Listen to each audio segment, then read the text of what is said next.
Monsieur le Président, je vous exclurai du raisonnement, soyez-en assurés, mais je suis sous l'impression que le Québec n'a pas beaucoup d'amis dans cette Chambre. Et cette situation est particulièrement mise en lumière par ce qui, le mot paraîtra dur, me fait figure de descente aux enfers du gouvernement libéral. Il en est, pour l'essentiel, le seul responsable. Et il est utile dans ce contexte de revisiter un peu ce qui, encore une fois, le mot paraîtra dur, fait figure de bêtisier récent. Je vous laisserai juge de tout ça. Et parlant de juge, encore une fois, on devra référer dans ce dossier-ci à la Cour suprême du Canada. Faisons une petite liste. C-21, contrôle des armes à feu, recul maladroit, débandade dans le désordre, repli tout sauf stratégique, sans même l'admission d'une erreur qui est implicite, et sans la considération admise qu'en effet il fallait, outre la sécurité des civils et des femmes, préserver les privilèges légitimes des gens qui pratiquent la chasse sportive. Prenons l'exemple de la carte électorale. Je me souviens, l'été dernier, je suis passé en Gaspésie quelques jours à peine après le premier ministre, au moment où la première nouvelle mouture de la carte électorale avait été considérée et un comté disparaissait, le comté de ma collègue de Matane-Matapédia, Métis-Avignon, que je n'ai pas dit dans le bon ordre. Le comté disparaissait et le premier ministre s'était présenté dans la région. Il n'avait pas dit un traître mot sur le fait qu'on affaiblissait les régions du Québec.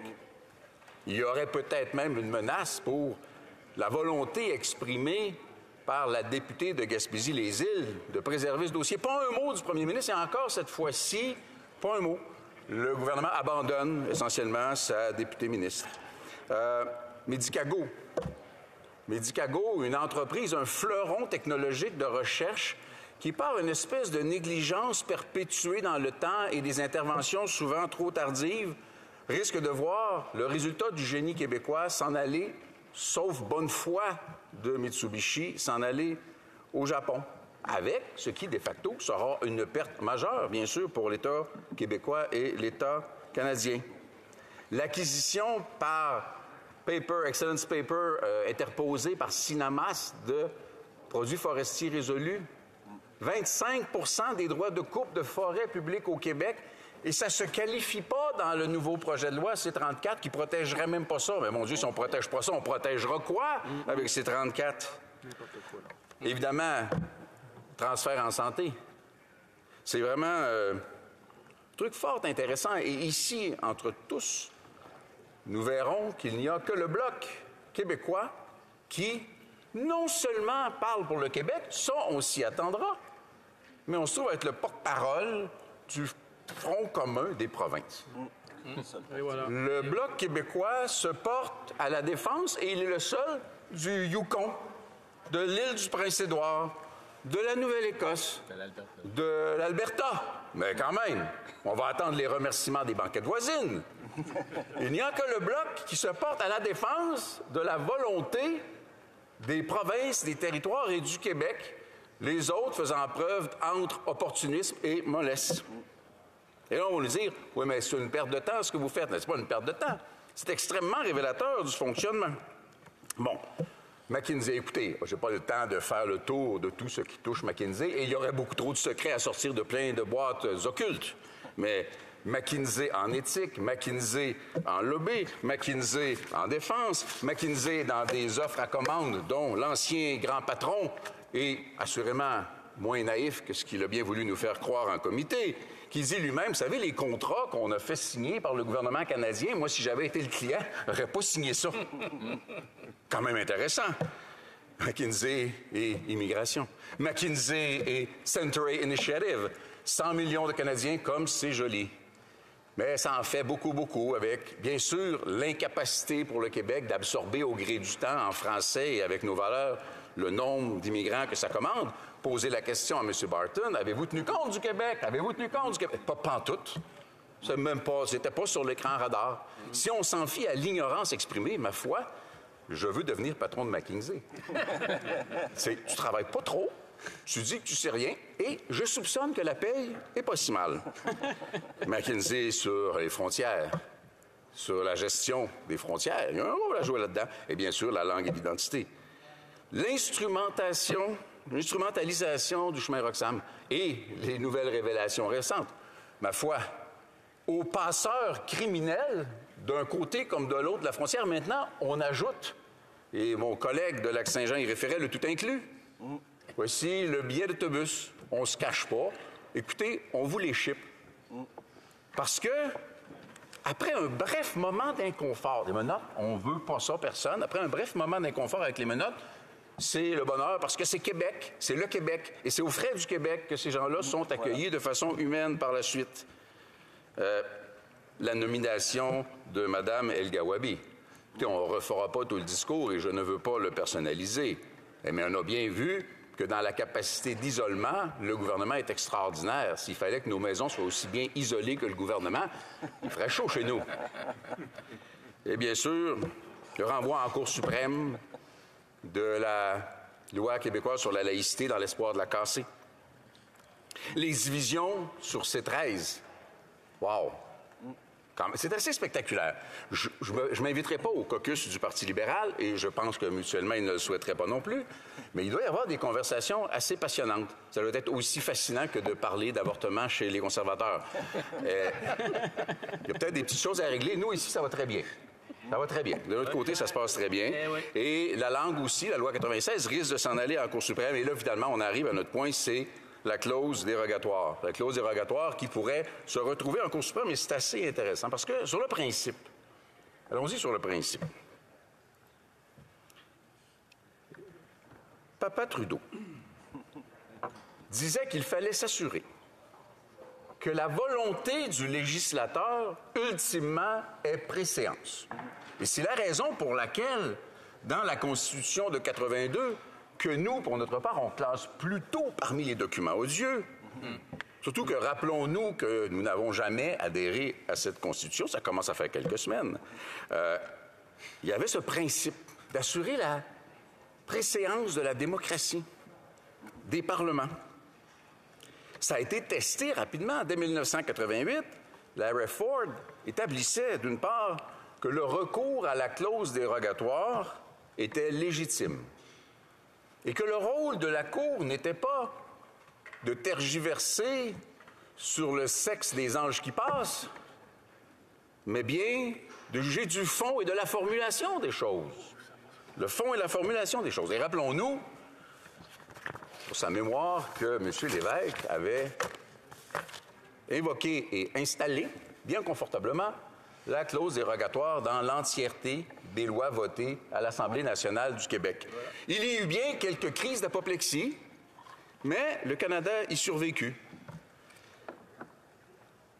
Il est nécessaire de comprendre que la démarche ou le fantasme législatif ou juridique du gouvernement actuel, c'est par le biais de documents qui sont des documents d'Ottawa, la Charte, la Constitution, et par le biais de nominations qui, au gré du temps, remplacent les juges qui quittent. Le premier ministre espère substituer la Cour aux législatures des provinces et celles-ci même pour modifier par interprétation la Constitution canadienne qui, comme nous le disions, est bien davantage la leur que la nôtre. M. Trudeau ayant eu l'occasion, au gré du temps, de nommer des juges, il a bon espoir, et ceci prouvant cela, il a bon espoir d'avoir une Cour suprême dont la Constitution, sans mauvais jeu de mots, sera en sa faveur.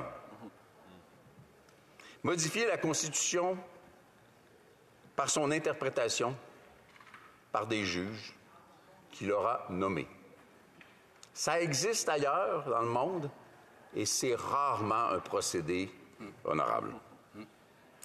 Un Parlement, Monsieur le Président, est toujours souverain. Sinon, un Parlement imposerait sa volonté à une autre. L'Assemblée nationale du Québec est souveraine dans ses choix et dans ses votes. Et le Parlement québécois, il est en effet national. Or, plus que jamais, l'Assemblée nationale du Québec a besoin de la clause dérogatoire, qui garantit la prérogative et la préséance des parlements et des élus sur le jugement des cours, qui n'est là que pour interpréter, même si on apprend, au gré de l'histoire du Québec en particulier, que l'interprétation peut être, au gré du temps, et sans jeter la pierre, un peu orientée. Ce n'est pas le gouvernement des juges que nous devons avoir, c'est le gouvernement des élus. C'est le gouvernement de la volonté populaire. Il n'est pas banal, comme je le disais au début, de mentionner que la clause dérogatoire est un héritage de Pierre Trudeau. Et je me souviens, bien sûr, d'une période de questions où on nous a dit « Mais c'est terrible, ce n'est pas contre la clause dérogatoire que nous en avons, c'est contre son usage préventif. » Là, bien sûr, dans l'habitude du gouvernement, c'est quand on n'a plus de questions qu'on répond les pires niaiseries. C'en était une solide. Mais si elle n'est pas préventive, la clause dérogatoire, à quoi elle sert? La clause dérogatoire, c'est comme un vaccin contre la COVID. On prend le vaccin pour pas avoir la COVID, pas après qu'on l'a. La clause dérogatoire prémunit des lois du Québec, on pourrait dire du Québec et des provinces, mais on s'entend qu'à part un cas récent assez spectaculaire en Ontario, c'est beaucoup au Québec que c'est utilisé, surtout en matière d'identité et de juridiction nationale, pour justement ne pas avoir à se faire dire par les cours « Ah, vous ne pouvez pas appliquer votre loi, elle est défiée, et là, il faut aller utiliser la clause dérogatoire de façon réparatrice d'un état de fait qui aura été nuisible dans l'intervalle. » Alors évidemment, ça ne peut pas être là notre volonté ou la façon d'utiliser la clause dérogatoire. Le mal serait fait, trop souvent, et les mêmes tribunaux devraient suspendre l'application des lois. Vous savez, la clause dérogatoire, c'est un petit morceau de souveraineté. On a bien peur du mot souveraineté. Le dire soulève des passions et des sueurs froides. Mais la souveraineté, c'est essentiellement une juridiction exclusive, de qui qu'elle soit. Ce Parlement-ci se revendique d'ailleurs de sa souveraineté, exception faite des ballons espions chinois. Il est essentiel de reconnaître que par le recours à la clause dérogatoire, une juridiction qui est un Parlement et qui est par définition souverain se revendique d'un petit morceau de cette souveraineté-là dans des juridictions qui, en toute logique, devraient lui appartenir de façon exclusive. Cette séquence entre l'identité, le fait que le Québec soit une nation reconnue à contre-cœur par ce Parlement dans un contexte bien particulier, le 16 juin 2021, le fait que le Québec doive y recourir entre tous, c'est parce que le Québec est une nation, parce que son Parlement est national. Vous me permettrez de dire, bien sûr, Monsieur le Président, que c'est, de mon point de vue, trop peu et que je ne sais pas combien de temps il me reste. Merci beaucoup. Donc, c'est trop peu. C'est trop peu parce que, bien sûr, nous souhaitons que les Québécois aient, à leur rythme, évidemment, mais nous allons alimenter ce rythme, une réflexion sur l'entièreté de la souveraineté. Une nation qui a un seul Parlement national et qui, comme le définissait M. Parizeau, prélèverait toutes les taxes et tous les impôts. Aptitude que nous avons, on aurait un débat tout autre sur les transferts en santé. Qui vote l'entièreté des lois applicables sur le territoire québécois et qui signe tous les traités et qui adhère à l'ensemble des traités existants, le cas échéant. D'habitude, on ne réfléchit pas à être normal, c'est comme si ça allait de soi. On s'empare de la normalité, on se saisit de la normalité, on assume la normalité. Mais pour l'instant et pour un certain temps, que le Québec n'y fasse que réfléchir, que le Québec observe comment son identité nationale est traitée dans un Parlement qui devrait être un bon voisin, à défaut d'être un bon partenaire. Une réflexion qui restera essentielle, mais qui ne peut pas, dans le contexte actuel, être celle de demain matin. Le jeu du chat et de la souris, les faux fuyants juridictionnels, les empiètements, les ingérences, les intrusions sont tous et toutes n'importe quoi, sauf un progrès, sauf de l'efficacité, sauf des instruments pour le bien commun. En attendant cette réflexion qui doit aller beaucoup plus loin, nous devons assurément, dans ce Parlement, solliciter la bonne foi des collègues et des élus pour reconnaître la légitimité du recours pour le Québec et les provinces à la clause dérogatoire. Nous ne demandons pas un changement à l'état de fait actuel, nous demandons sa reconnaissance. Juste énoncer un fait et que ce Parlement dise « c'est bel et bien ce à quoi correspond la réalité ».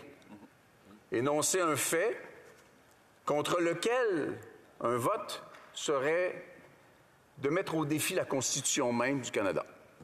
On a vu cette tentation dans les propos du premier ministre. Ça nous avait fait un peu sourciller compte tenu de l'héritage. Mais nous demandons à ce Parlement de reconnaître un fait réel existant, ne serait-ce que par respect. Dans l'intervalle, et malgré le vote, la nation québécoise et ceux qui la représentent ont, dans ce Parlement-ci, un seul ami sincère. Des enjeux de langue, d'identité, d'immigration, de paiement pour les soins de santé de nos gens et de préservation de la clause dérogatoire sont portés par une seule formation politique dans ce Parlement, dont les élus le sont tout aussi légitimement que qui que ce soit d'autre. Et ces gens, ce sont les députés du Bloc québécois qui, encore une fois, se dressent fièrement, sans compromis, avec sens des responsabilités et courage pour défendre, porter et promouvoir les intérêts du Québec à qui nous souhaitons d'aller encore beaucoup plus loin. Merci, M. le Président.